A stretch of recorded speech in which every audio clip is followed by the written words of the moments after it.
கிறிஸ்துவின் பிரியமான அன்பு தெய்வ பிள்ளைகளே, இயேசு கிறிஸ்துவின் நாமத்தில் அன்போடு வாழ்த்துகிறேன். இந்த நாளிலும் எல்ஷடாய் சுவிசேஷ ஊழியத்திலிருந்து உங்களை வாழ்த்துகிறதுல மிகுந்த சந்தோஷம். கர்த்தர் தாமே உங்களை ஆசீர்வதிப்பாராக. எனக்கு அருமையான தெய்வ பிள்ளைகளே, இன்றைக்கும் தேவனாகிய கர்த்தர் நம்மோடு கூட பேசும்படியாக நாம் வார்த்தைகளை கேட்க போகிறோம். எனக்கு அருமையான தெய்வ பிள்ளைகளே, வேத வசனமானது நம்மோடு கூட பேசுகிறதா இருக்கிறது. தேவனுடைய வார்த்தை நமக்கு ஜீவன். அந்த ஜீவன் நமக்குள் இருக்கும்போது நிச்சயமாக நாம் பிரகாசிக்க முடியும், நாம் ஒளி வீச முடியும். எனக்கு அருமையான தேவ பிள்ளைகளே, இன்றைக்கும் நாம் தேவனுடைய வார்த்தையை பார்க்க போகிறோம். எனக்கு அருமையான தேவ பிள்ளைகளே, 1 கொரிந்தியர் புஸ்தகம் 9வது அதிகாரம் அது 26வது வசனம். 1 கொரிந்தியர் 9:26. ஆதலால் நான் நிச்சயம் இல்லாதவனாக ஓடேன், ஆகாயத்தை அடிக்கிறவனாக சிலம்பம் பண்ணேன். எனக்கு அருமையான தெய்வ பிள்ளைகளே, இங்கு அப்போஸ்தலன் பவுல் ஒரு காரியத்தை சொல்லுகிறார். நாம் நிச்சயம் இல்லாதவனாக ஓடேன் என்று சொல்லுகிறார். பிரியமான தெய்வ பிள்ளைகளே, நிச்சயம் இல்லாத ஓட்டம் கிறிஸ்தவ வாழ்க்கையில் வீண்.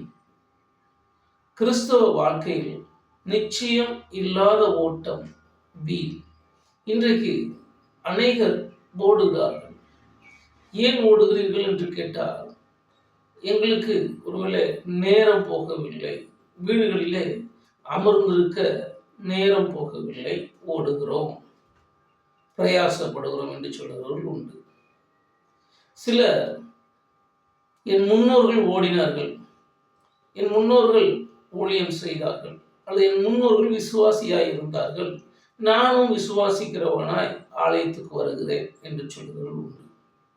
எனக்கு அருமையான தெய்வ பிள்ளைகளே, இப்படி வேதத்தை நேசித்து, தேவனை நேசித்து, தேவன் மீது அன்பு வைத்து ஓடாத அநேக ஜனங்கள் உண்டு.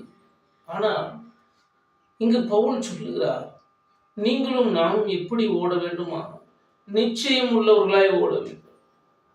பாருங்கள், அதற்காக அப்போஸ்தலன் பவுல் அதே அதிகாரத்தில் 1 கொரிந்தியர் 9:25 சொல்லுகிறார், பந்தயத்தில் போராடி ஓடுகிற மனுஷன் எப்படி இருக்கிறான்? ஒரு பந்தய பொருளிலே ஓட்ட பந்தயத்தில் ஒரு பொருள், அதாவது ஒரு கிஃப்ட், அதாவது ஒரு பரிசு கொடுக்கிறார்கள். அதை வாங்குவதற்கு அந்த மனிதன் எத்தனை கட்டுப்பாடோடு எத்தனை அழகாய் ஓடி முடிக்கிறார் பாருங்க. எனக்கு அருமையான தெய்வ பிள்ளைகளே, இந்த உலகத்துல அநேக ஜனங்கள் சாதித்திருக்கிறார்கள். ஒருவேளை கரண்டை கண்டுபிடித்தவர்களா இருக்கட்டும், இந்த ட்யூப் லைட், மற்ற வாகனங்களை கண்டுபிடித்தவர், கப்பல், ட்ரெயின், இப்படி எந்த ஒரு சாதனத்தை, ஒருவேளை நாம் பயன்படுத்துகிற செல்போனா இருக்கலாம், எந்த காரியத்தையும் கண்டுபிடித்த மனிதர்களிடத்தில் கேளுங்கள், அவர்கள் ஒரு நிச்சயம் இல்லாமல் அந்த காரியத்தை தொடங்கினது கிடையாது. டெலிஃபோனை கண்டுபிடித்த மனிதன் முதலாவது அதில் ஒரு நிச்சயத்தோடு தேடினார். தூரத்தில் இருக்கிற தன்னுடைய மனைவியை நான் அழைப்பது எப்படி, அதற்காக கண்டுபிடிக்க ஆரம்பித்தார். என் அன்பு தெய்வ பிள்ளைகளே, ஒரு ட்ரெயின், பஸ் அல்லது வாகனங்கள் கண்டுபிடித்தவர் தூர இடங்களுக்கு துரிதமாய் நாம் எப்படி போய் சேர முடியும் என்பதை குறிக்கோளாக கொண்டு கண்டுபிடிக்க ஆரம்பித்தார்கள். அதை கண்டுபிடிக்கவும் செய்தார்கள். இன்று அதை நாம் பயன்படுத்தி வருகிறோம். பிரியமான தெய்வ பிள்ளைகளே, இப்படி எதை செய்தாலும் அதில் ஒரு நோக்கமும் ஒரு குறிக்கோளும் உண்டு. அதே போல ஒரு காரியத்தை நன்றாய் புரிந்து கொள்ள வேண்டும். ஒரு மனிதன் அல்லது ஒருவர் ஒரு காரியத்தை செய்ய ஆரம்பித்து பல வேலைகளை செய்கிறது இல்லை. ஒரு சைக்கிளை கண்டுபிடிக்க வேண்டும் என்று நினைத்தவர், நான் சைக்கிளை கண்டுபிடிக்கிறதை விட்டு, நான் போட்டை கண்டுபிடித்து கொண்டிருக்கிறேன், அல்லது சைக்கிளையும் போட்டும் சேர்த்து கண்டுபிடிக்கிறேன். அப்படி அல்ல. அவர் சைக்கிள் கண்டுபிடிக்க வேண்டும் என்று, அல்லது இந்த காரியத்தை நான் செய்ய வேண்டும் என்று தீர்மானம் பண்ணினார். அந்த காரியத்தை மாத்திரம் செய்து அதில் வெற்றி பெற்றதை பார்க்கிறோம். பிரியமான தெய்வ பிள்ளைகளே, இன்றைக்கு கிறிஸ்தவ வாழ்க்கையில நிச்சயம் இல்லாமல் ஓடுகிறது, இங்கும் அங்குமாய் திரிகிற ஒரு பழக்கம் உண்டு. ஒருவேளை நான் சாட்சியாக சொல்ல முடியும். ஒரு சமயங்களிலே ஒருவேளை கிறிஸ்துவை ஏற்றுக்கொண்டு ஊழியத்தின் பாதையிலே இங்கும் அங்குமாக என்ன செய்வது என்று அறியாமல் பல நாட்கள் திகைத்த நாட்கள் உண்டு. எது தேவனுக்கு பிரியம் அல்லது எது தேவனுக்கு நிச்சயித்து வைத்திருக்கிறார் என்று சொல்லி அறியாத ஒரு வாழ்க்கை உண்டு. ஆனால் இப்பொழுதோ நான் உங்களுக்கு சொல்லுகிறேன், தேவன் எனக்கு வைத்திருக்கிற காரியம் நான் அறிந்திருக்கிறதுனாலே அதிலே தொடர தேவன் எனக்கு கிருபை செய்திருக்கிறார்.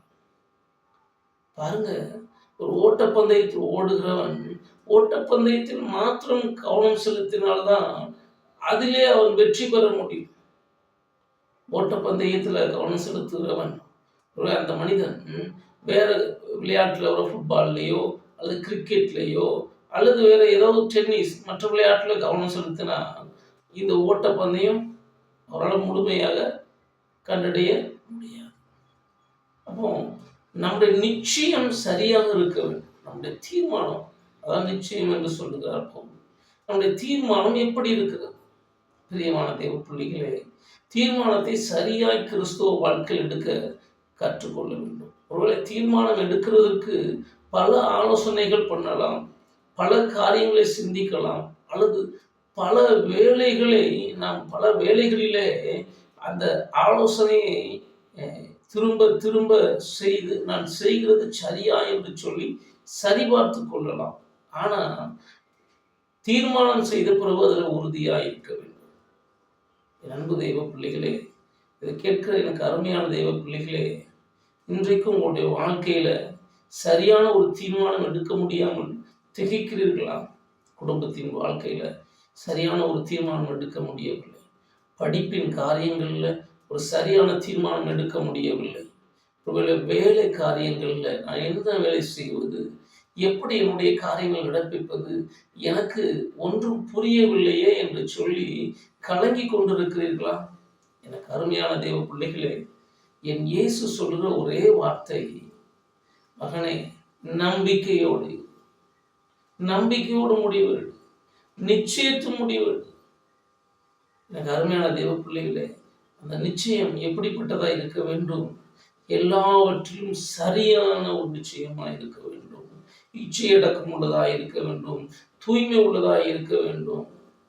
பாருங்க, இயேசு கிறிஸ்து ஆபிரகாமை ஆசீர்வதிக்கு முன்னாடி ஒரு காரியத்தை சொல்லுகிறார், நீ எனக்கு முன்பதாக நடந்து கொண்டு உண்மை உள்ள மனுஷனாய் உத்தமனாய் நடந்து கொள் என்று சொல்லுகிறார்.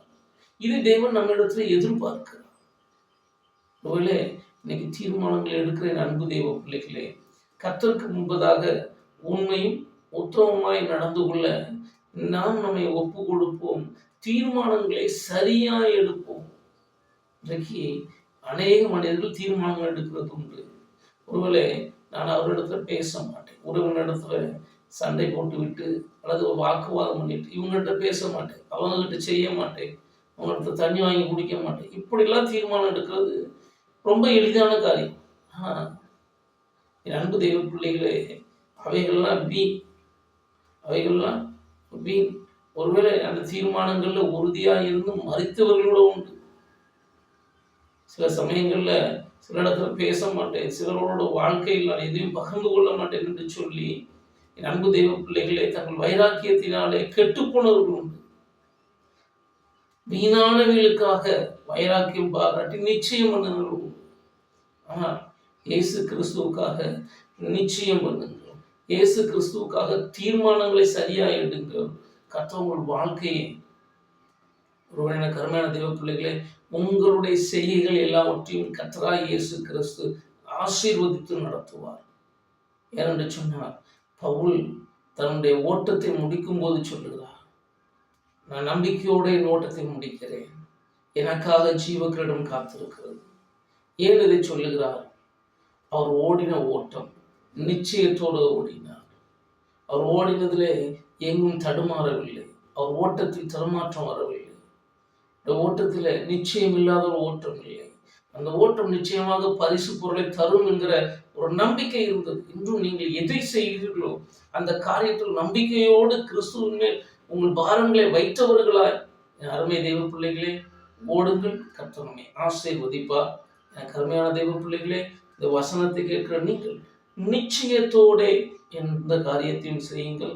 நிச்சயம் என்று சொன்னால் நம்பிக்கையோட, கிறிஸ்துவின் மேல் வைத்த நம்பிக்கை, அந்த நிச்சயத்தோட காரியங்கள் நடப்பீங்கள். கர்த்தர் உங்களை ஆசீர்வதிப்பார்.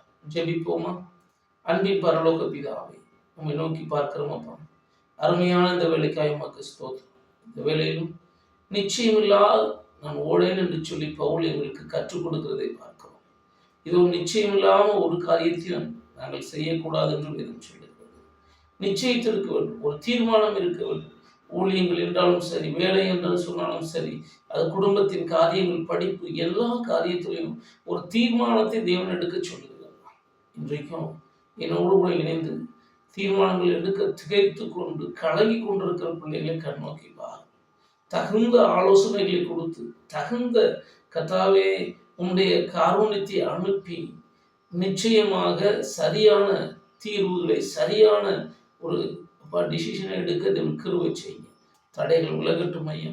தேவ கிருபை, தேவ இறக்கம் கூடவே இருக்கட்டும். வேதம் சொல்லுகிறபடி கர்த்தாவே உன்னுடைய கரம் ஒவ்வொரு பிள்ளைகளோடு இருக்கட்டும். எதை நிச்சயித்து உனக்கு முன்பதாக உண்மையாய் தங்களை ஒப்பு கொடுத்து தங்கள் தீர்மானங்களை எடுக்கிறார்களோ அதிலே உறுதியாக இருந்து தேவனே உடைய நாமத்தை மையப்படுத்த இறக்கம் செய்யும். இயேசுவின் நாமத்தில் பிதாவே, ஆமென். கருமையான தெய்வ பிள்ளைகளே, கர்த்தர் இன்று நம்முடைய ஜெபத்தை கேட்டிருக்கிறார். வார்த்தை கேட்கிற உங்கள் சந்தேகங்கள் நீங்கி நிச்சயத்தோட கர்த்தருக்காய் பிரயாசப்படுங்கள். கர்த்தர் உங்களை ஆசீர்வதிப்பார். God bless you.